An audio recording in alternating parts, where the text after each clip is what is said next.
ভার্সনের কত চেঞ্জ হলো। প্রথমে মা এইটা দিয়ে মালা জপ করতো, তারপরে সেকেন্ড আসলো মার এইটা মালা জপ করার, তারপরে পাপা আরেকটা দেখেন কী জিনিস অর্ডার করে দিল মাকে। বলে না মোবাইলে যেমন ভার্সন চেঞ্জ হয়, আজকাল তো মালা জপারও ভার্সন চেঞ্জ হয়। একটার পরে একটা নতুন ভার্সন আছে আর একটার পরে একটা নতুন অর্ডার করা হচ্ছে। আর মনির পছন্দ অনুযায়ী, মনি মানে সনত আর ঠাম্মাকে মনি বলেই ডাকে। আর মনি বলে ডাকারও কারণ আছে, কারণ আমার শ্বশুরমশাই আমার শাশুড়িকে মনি বলে ডাকতেন, তাই আমার পাপাও উনার মানে হাফ ওয়াইফকে ঠাম্মিকে মনি বলেই ডাকে। তো ও যাই সুন্দর সুন্দর জিনিস দেখে বলে মা এটা মনির জন্য অর্ডার দাও, মনির জন্য অর্ডার দাও। তো দিয়ে দিলাম আর একটা নতুন ভার্সন।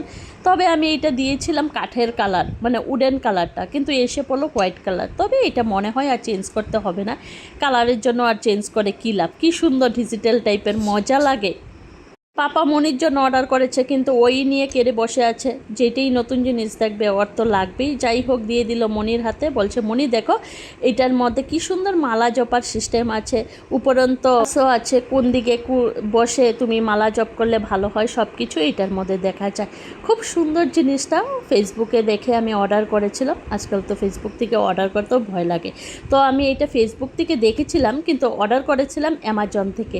আপনাদের কেমন লাগলো এই জিনিসটা? যদি আপনাদের ঘরে বয়স্ক কেউ থাকে মালা জপ করতে, মালা জপ করে, ওদেরকে আর কি গিফট করবেন? বয়স্ক লোকেদের তো গিফটের আইটেম খুব কমই পাওয়া যায়, ওদের আর জিনিসের প্রতি কোনো মোহ থাকে না, ওদের থাকে মালা জপ, ভক্তিমূলক কিছু জিনিসের দিকে। তো সনর এই গিফটটা মার তো খুব পছন্দ হলো, আর আমারও দেখতে খুব ভালো লাগলো। কাউন্টিংগুলো খুব সুন্দর, মালা জপের মতনই, আমার খুব মজা লাগলো। তাই তো পাপা মার জন্য অর্ডার করে দিল। আপনাদের কেমন লাগলো? আপনারাও দিতে পারেন এমন।